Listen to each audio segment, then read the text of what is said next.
Hey everybody, welcome to another episode of Spectrum Talk. It has been almost a month since I put up another episode. Bear with me, any live viewers, the bitrate is going all over the place.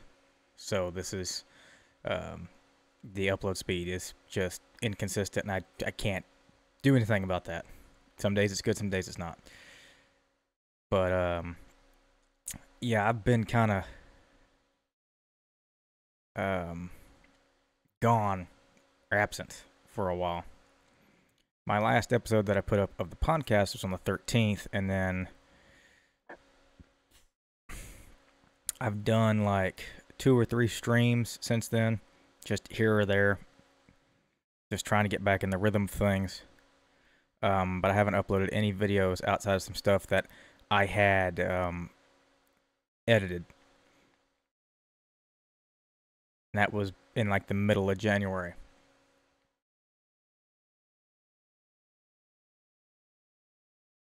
And part of that is due to the fact that I got knocked out of a rhythm. When you're doing this kind of thing, or doing anything, it's habit forming. So you get in a habit, you do the same thing, every day, same time, same way. But if you get knocked out of that habit, it's kind of hard to, or if you really, really knocked out of that habit, it gets really hard to get back into it. Or that's why I call it a rhythm less than a habit, because it's hard to get back into a rhythm once you've gotten knocked out of it. And that's what's happened here.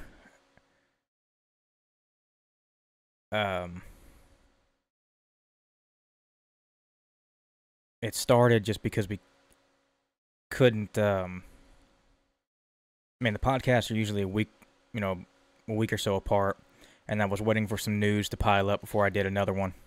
So I was like, oh, I'll give it like a week or so.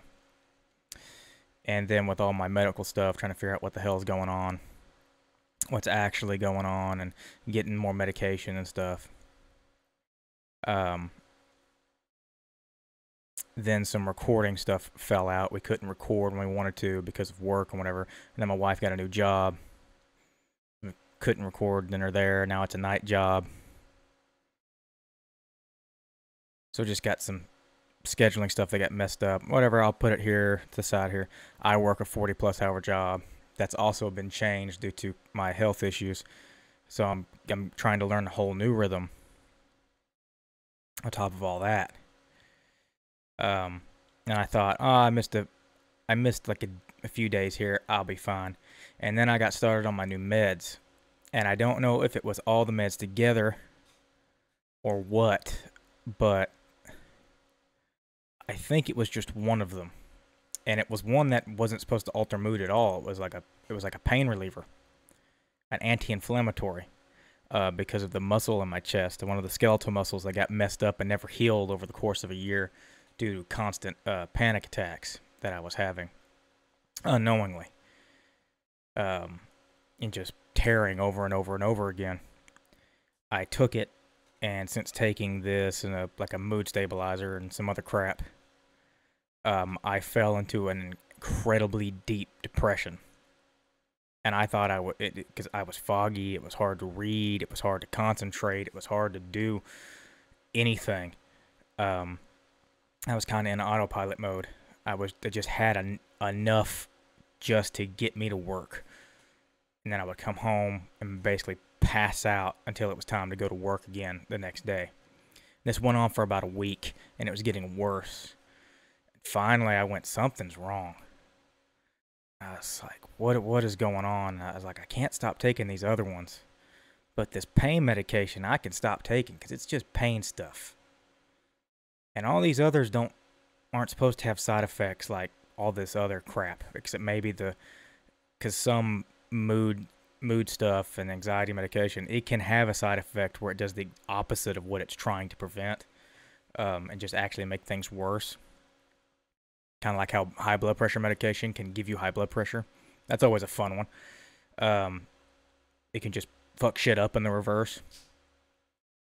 And but I thought, let me stop taking this pain medication. Let me just see. Stop taking it. Within 24 hours, I felt so much better.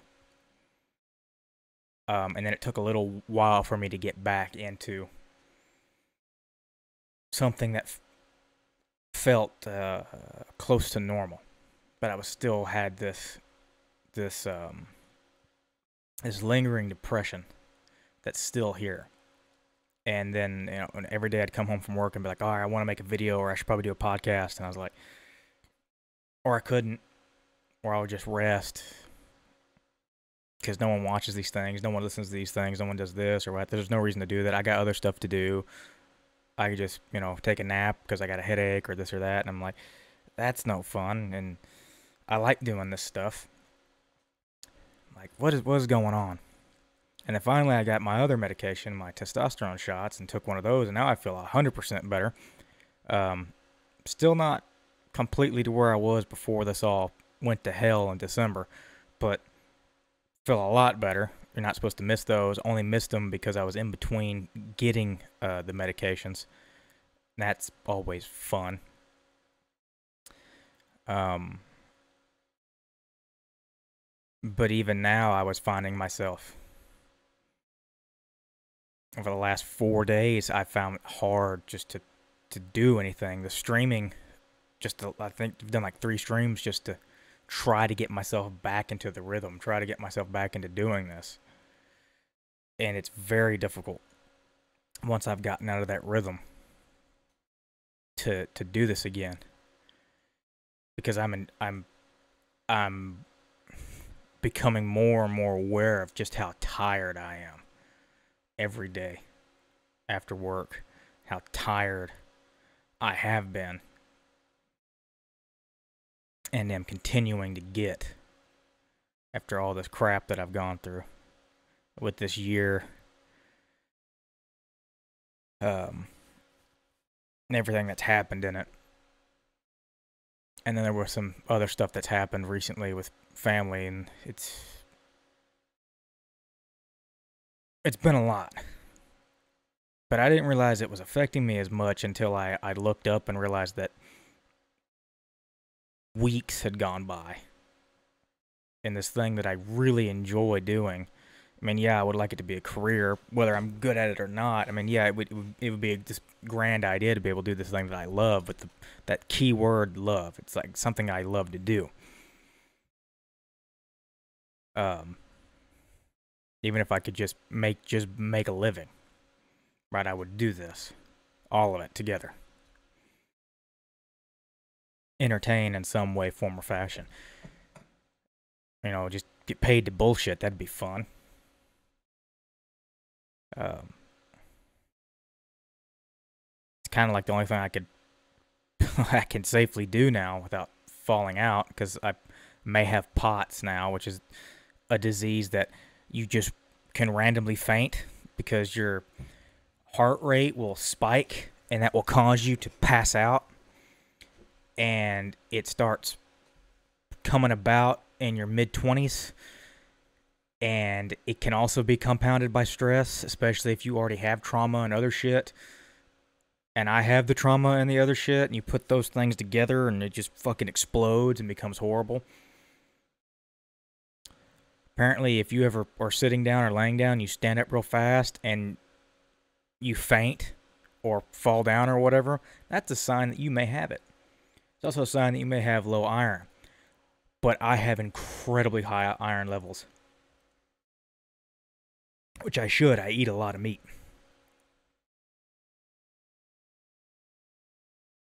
Oh, sorry, I was taking a drink. I eat a lot of meat. I've always had higher iron levels. That's why they like it when I donate blood. But I got that. It's not life-threatening as long as you're not in situations where it's life-threatening.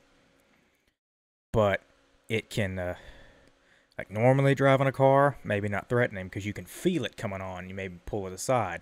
But if you're, I don't know, strapped down with 15,000 pounds and you're coming across a turn and you start getting lightheaded, you're in trouble. Because that could be life or death. Or you're on a forklift, bad shit could happen. And I've already had some accidents in the yard where I just ran into stuff. No one got hurt, and I don't think I damaged anything. I had some stuff fall off the forklift, but nothing with the truck before I got grounded and then put on sales, which I like better. I just don't like not knowing anything. I don't like feeling useless. But it is less stressful. Much less stressful. The yard work wasn't stressful. The driving was stressful. The whole figuring out where the hell to go, oh shit, the address is wrong, arguing about orders, all that was incredibly stressful. Needlessly stressful.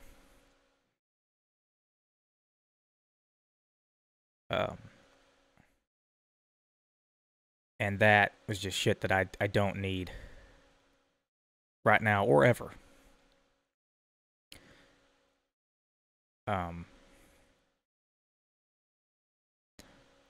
And I like where I am now. I just wish that it was like a choice. And that I was better at it. And that I knew what I was doing. Versus feeling so out of place. And when all that medication stuff happened, which, I mean, it wasn't all the medication, that just gave me the push.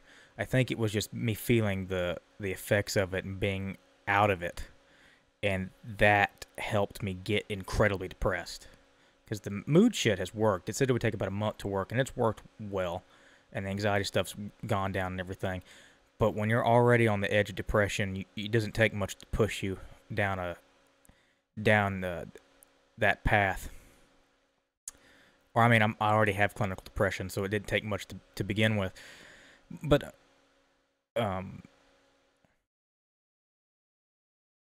when all that happened, it felt like it reset me. It just happened, now that I think about it, a few times. And by reset, I don't mean in a good way. Because with autism, with autistics, or at least with me, we mirror. That's how we learn how to interact with people. Which is a weird way to put it, because it makes it feel like we're not being genuine. We are being genuine, but we have to learn from other people to show how we feel and express it in acceptable ways. I got really good at it, which is why people never would have thought that I was autistic. Until you would tell them, and then they go, oh, now I see it. Which is always something that hurts when people say that.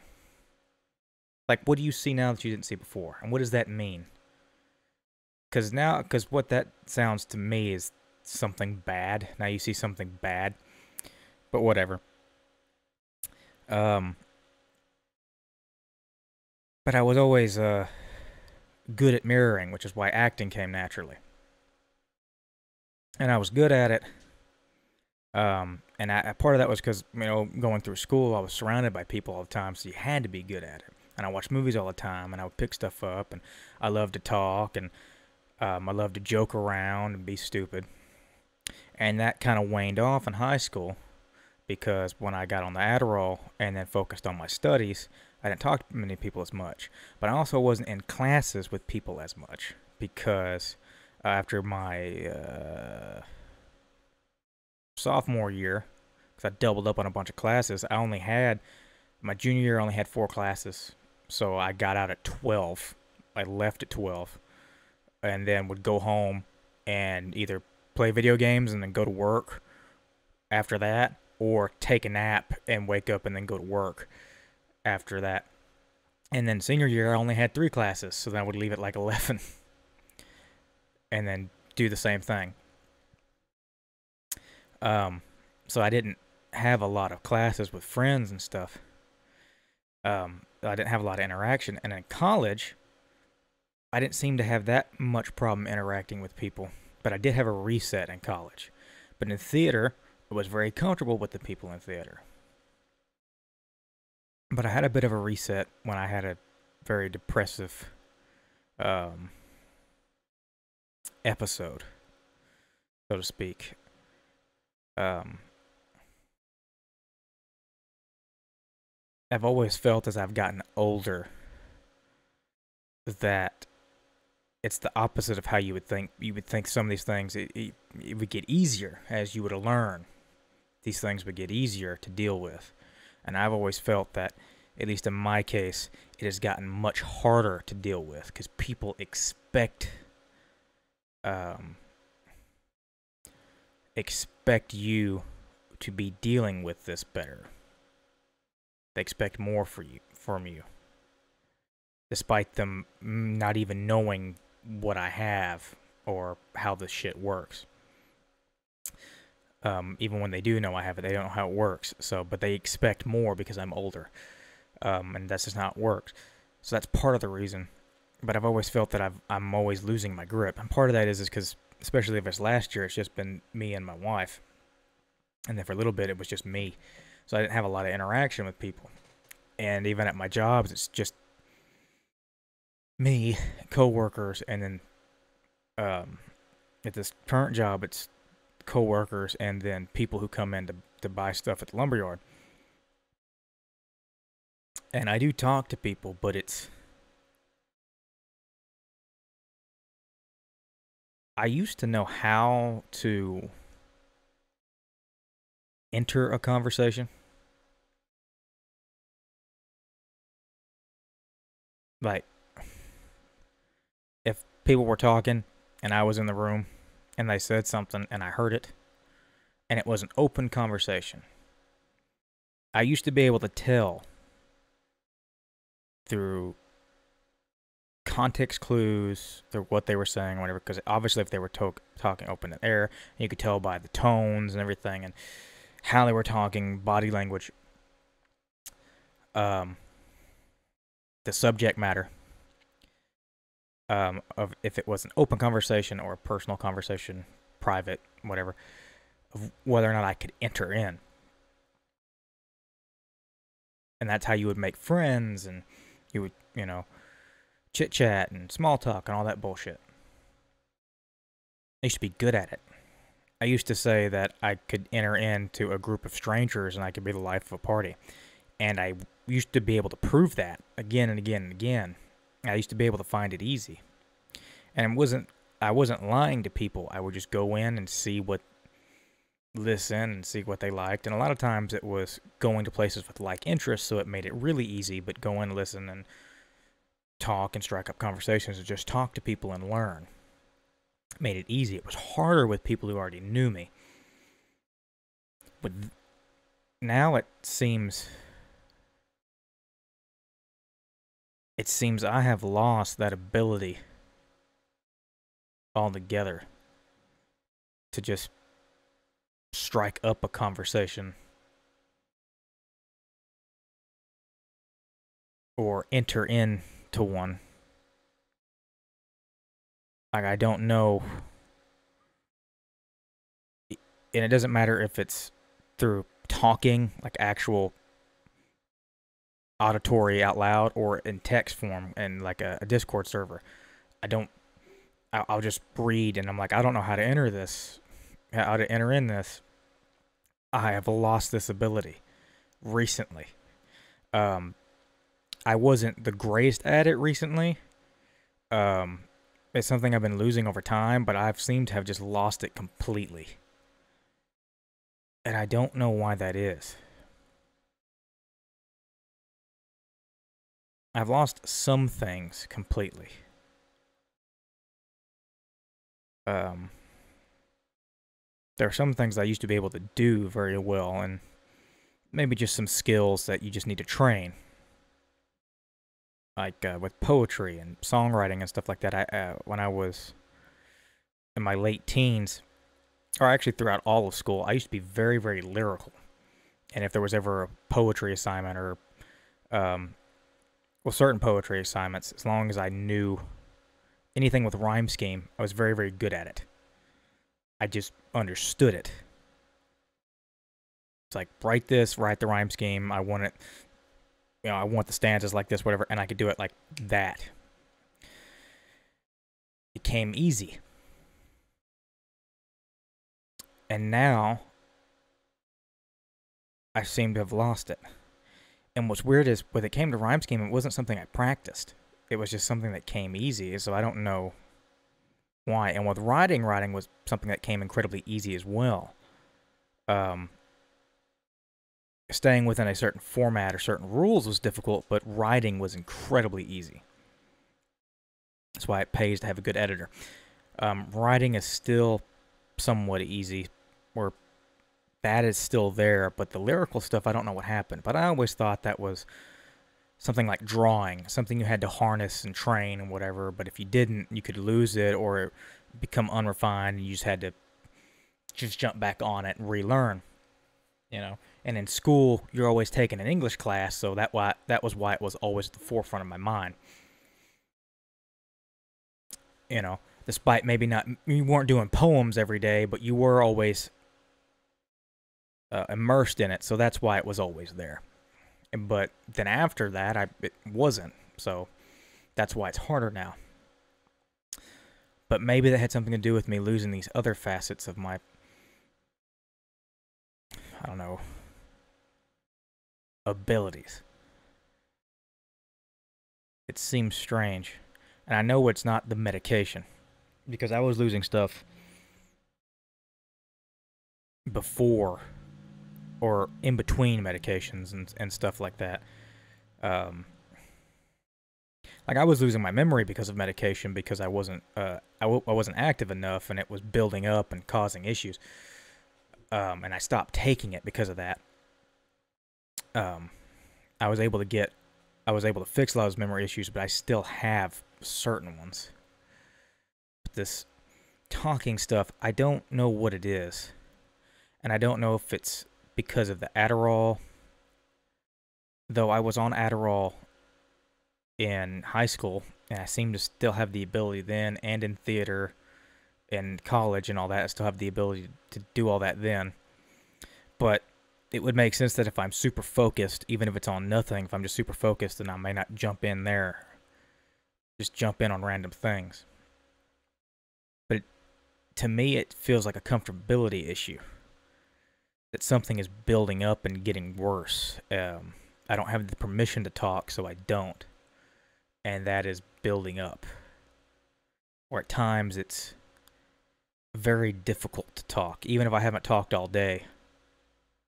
And you would think I would be just begging to talk. I'll get home and then I can't. I can't bring myself to speak. It hurts, for lack of a better word. It just seems like I'm regressing in a lot of ways, and I don't know what it is that's causing that.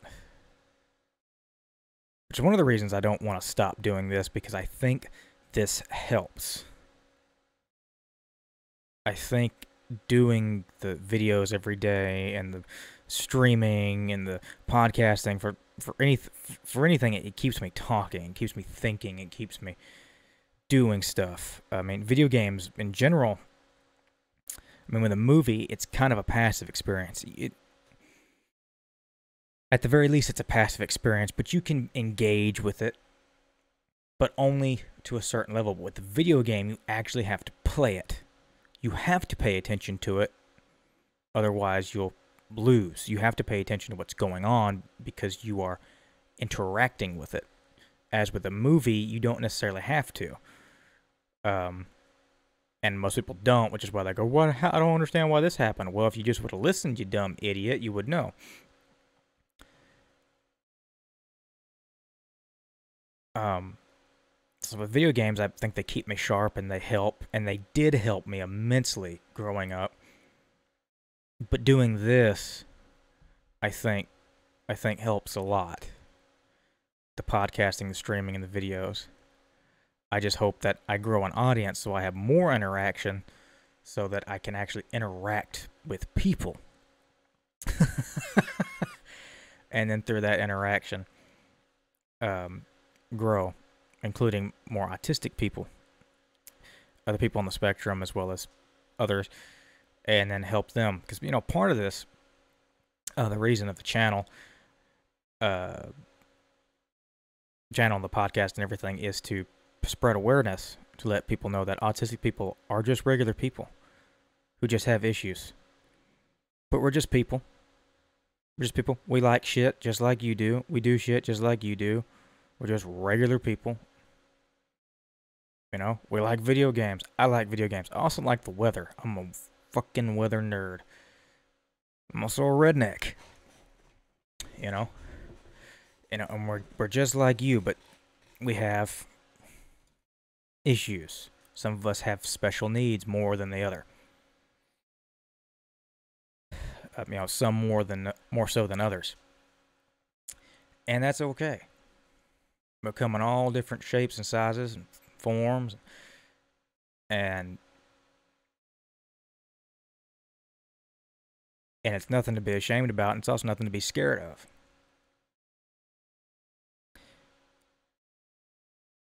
But there are days that I wish that I didn't have this curse. But it's not because it makes my life harder. Because technically it doesn't. The people around me make my life harder. The world makes my life harder because of what I have. They choose to make my life harder because of what I have. It didn't make my life harder. I was given something that made me different, and the world chose to make my life harder because of that. And then I have PTSD and POTS and I don't know, other shit that I'll probably find out about. I know I have adrenal gland disease, which is fun, and other stuff. And because of that, there's just all kinds of issues.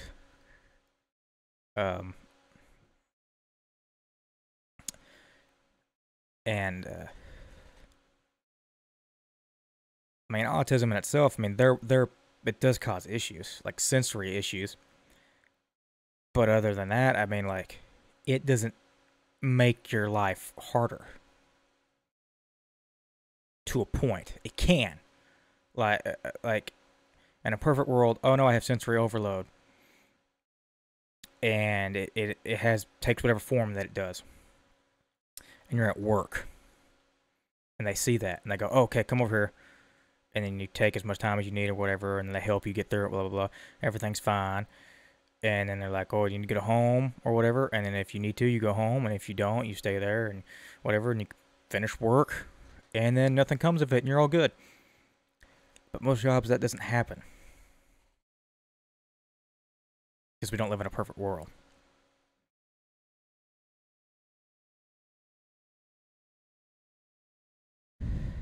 Most people don't understand what that is. Most people don't know what that is, period. It's a bitch, is what it is. Of course, I guess if we lived in a perfect world, you wouldn't have sensory overload.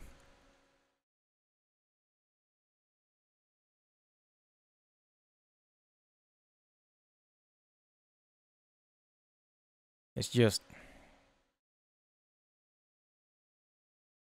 I don't know. Even if I didn't have autism, I would still have a shit ton of issues that were not caused by it. I don't know if things would be better. But that doesn't matter.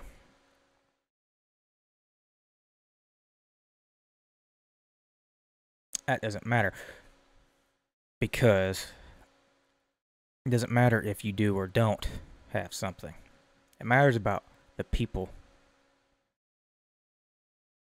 The people around you and how they treat you for what you do or don't have. That's what matters. But if you do have something, it's not necessarily wrong to feel bad about it. sometimes. I mean, I do feel bad about this sometimes. Not every day. Just sometimes it's like, man, I wish that I didn't have to worry about certain shit. I wish that I could think like a quote unquote normal person. I'm not necessarily against a cure in quotes, though not in any form that Autism Speaks or other organizations like them advocate for, because those motherfuckers are evil. Um, and I don't think it should be something that's mandated, mandatory, or anything like that. Um, I don't even know how I would feel on stuff like on birth. Like, I have no idea. It is a disability. I do believe it's a disability. Um, or not believe it. There's no belief about it. It is a disability. But like, I have no idea. Think about that. But if there was like a pill and you took it, and it's like, oh, here you go, 4 hours, normal brain function, completely neurotypical brain function. You take it 4 hours, and then after that 4 hours, you're back to being autistic. I take that pill just out of curiosity, just to know. And then I can make up my mind of what I'd like better. And maybe some days I'd take the pill, and some days I wouldn't, depending on the situation that I needed. And I'd find that there were situations that I needed one way of thinking, situations that I needed another way of thinking. That's what I would do. And I kind of held that thought, because I'm not against cures, for lack of a better word, cures or medications or anything for any kind of disability. Because at the end of the day, it's a disability. It disables you. And I know we all should say, well, we should just make the world around us better. And yes, that is a lovely goal. That will never happen.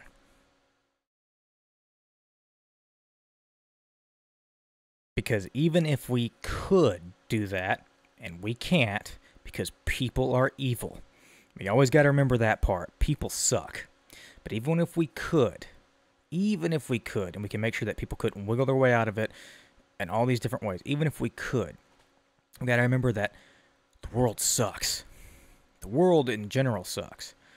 I've thought about this when it came to stuff like deafness. How we could just get rid of that, and I've always thought that was a great idea. But I always thought for people who were already deaf that it should absolutely be a choice. If we could give them a pill or whatever that's be like, get your hearing back immediately, that should be their choice. I mean, especially with surgeries, because surgery is surgery, but like any kind of things, like it's repaired and it's great.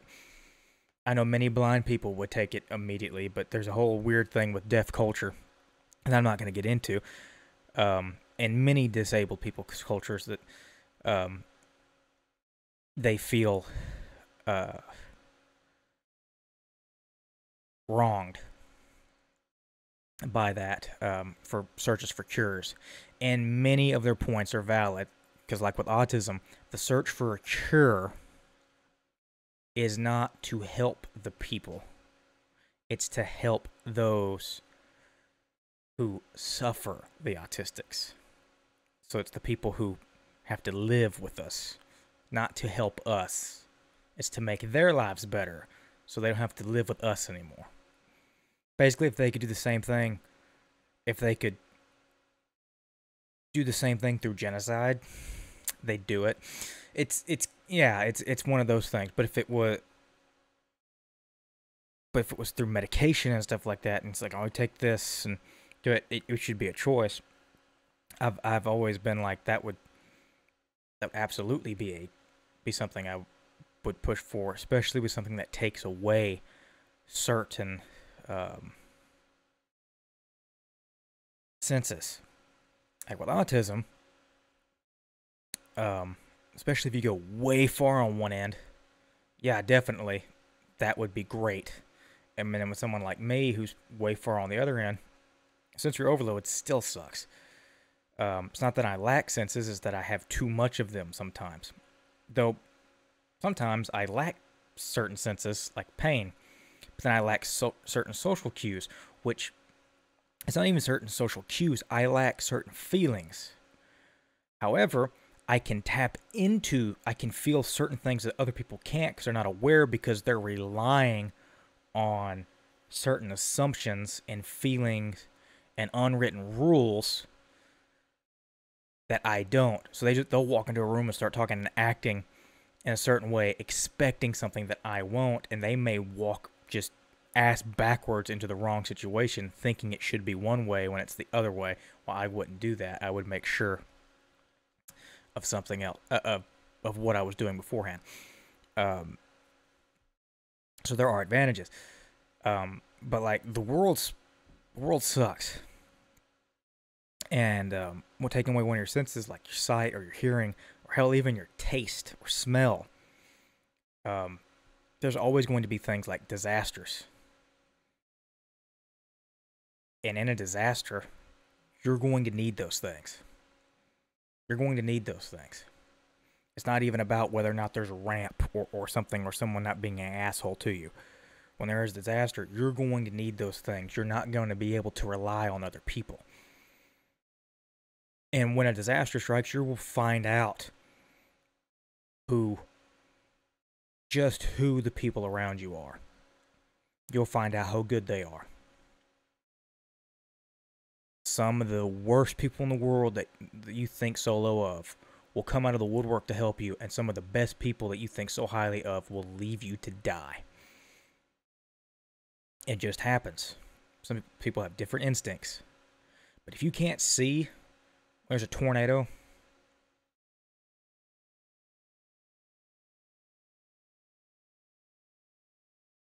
mudslide,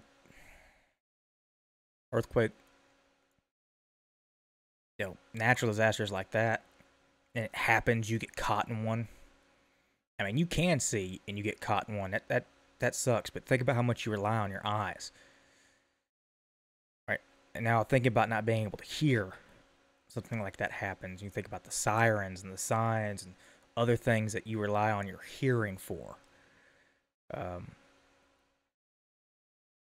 That's what I think of. I don't necessarily think of the social aspects of it, because of course I don't. Aspects of having your sight and your sound. I think of what happens when shit goes down and you need those things. That's why I'm thinking of making your life better, of protecting you and your family, and making your life better that way so that you can be safer. But then again, it should be your choice. And none of these scenarios where we come up with a cure for anything should it be a mandate, unless here's the kicker: it is spreadable like a disease. So unless it's a disease like a virus and it spreads very quickly, then you absolutely mandate that cure. But we usually don't have cures for viruses. We usually get vaccines, which are never 100% effective, but they're better than nothing, and usually they gotta get multiple of them. There's a bunch of different strains, just like with the flu. With this one, there's only a few different strains, but yeah, you mandate the shit out of that. With any vaccine, you mandate the shit out of that, because there's reasons for it. If you don't, something bad comes back. Right now, we're dealing with something new. And look at the damage that's done. Imagine when one of the big bad motherfuckers comes back from the dead. You know why smallpox is gone? Because we've kept it dead. You know how we've kept it dead? And it wasn't just due to the smallpox vaccine, though that's part of it. That's because we inoculated the shit out of people. But poxes, very, very interesting. Are they viruses, or are they? Because they're actually part of the herpes family. Poxes are very, very interesting little sons of bitches. So if you get one, you can only get one, which is fun. All right. You got to get infected with one. So this became common knowledge at one point in time, that people would give themselves, where there were smallpox outbreaks that got so bad, people would give themselves cowpox, which were horrifically painful and scarring for life, but were survivable. Like, I don't think they kill people that often. But it made you want to die and would scar you for life. People would go out and get them easily because it kept them safe from smallpox. Alrighty.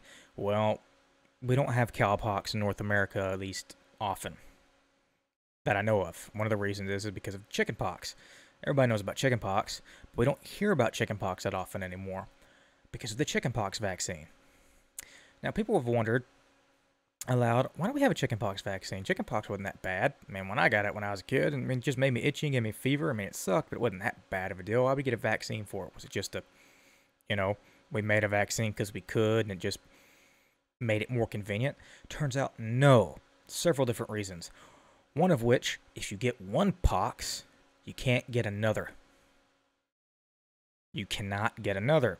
So by inoculating everybody with chickenpox vaccine, you have saved everybody from ever getting smallpox, and you're keeping smallpox from ever coming back again, because it can. All it has to do is get a host again. That's all it has to do, and it can come back somewhere, some way, somehow. It can, but in order to do that, it has to get a hold of somebody who's never been infected with a pox virus. It can't do that if everyone's infected with a pox virus through a vaccine. Which is why the chickenpox vaccine is incredibly important. Also important if you don't want to get cowpox. Another reason it's important, though I believe there is a shingles vaccine, which you should get too. It can prevent you from getting shingles, but there's a shingles vaccine which you should get as well. Because if you get chickenpox, if you just get it regularly, you will probably, really good chance, I don't think it's 100%, but really good chance you're going to get shingles. There have been people, like my dad, who got the chickenpox virus somehow, but never got chickenpox and got the shingles. He only ever remembers, and so do his parents, ever remember him getting the shingles, because he got the shingles when he was a teenager, but he never got the chickenpox. But he got the pox virus. They had to get shingles. Shingles suck. Incredibly painful. Really, really bad, and I think they can kill people, but very rarely. They suck. Another reason to get your vaccines. Shingles suck. Now, what's that other reason about chickenpox? Well, turns out if you don't get chickenpox when you're a kid, because it's kind of just a nuisance when you're a kid, doesn't really do anything. You get a fever, you get itchy, that's it. That's why people used to have chickenpox parties, because they would spread it throughout everybody, which seemed kind of dumb, right? When you think about it. You go, why would you spread that around if it's a disease? It's bad, right? Except, if you're an adult and you get chickenpox, it will kill you. Straight up. Adult chickenpox is bad. Really, really, really bad. I don't know why. Adult chickenpox will kill the shit out of you. I have no idea why. It just is. It's very important to get that vaccine. You can keep yourself safe from smallpox. You can keep yourself safer from shingles, but get that shingles vaccine. That's better. And then also you keep yourself from not getting chickenpox as an adult, which can kill you. So it's great. That's just one of the many reasons why vaccines are great. That flu shot, though, you got to get every year because of all the different strains. Because there's millions of them. The coronavirus vaccine, once we get that shit up and running and getting nationwide, get it. Get all of them. Get as many as you can. So we can go back outside. It's good stuff. Those are vaccines, not cures. Vaccines are pretty damn good. Like polio. No one gets that shit anymore. Not in first world countries anyway. We still haven't eradicated polio, which that's a fun fact to learn. That polio still exists. I bet you thought polio was eradicated. It's not. Only in the rich white countries it is. Not everywhere else. It still exists. Which, that's some shit. Turns out, the reason that is because when we got so far across it, we found out that polio, not that infectious. So when we inoculated so many people, we just kind of stopped. We're like, well, we got all the important people, but with smallpox, no, motherfucker, we had to get everybody. We couldn't stop. We found out the other pox shit, and we just got everybody. Everybody. Couldn't, because it was coming. It was as populations grew, and especially when plane travel started up, couldn't do it. Couldn't risk it. Couldn't risk it. Smallpox is about to kill everybody, especially after swine flu in 1918, which is what it was. Holy shit. That had been smallpox, it would have killed the world. But that was kind of a tangent. But yes, those are the only things that should be mandated. Stuff that is literally communicable diseases that are fucking incredibly, not even incredibly, deadly diseases that are spread person to person very easily that can kill entire populations. Not just regular ass disabilities. That should be a choice person to person.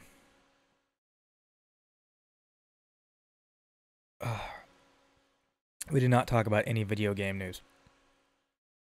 Which, at the moment I'm trying to think. I don't think there is much. That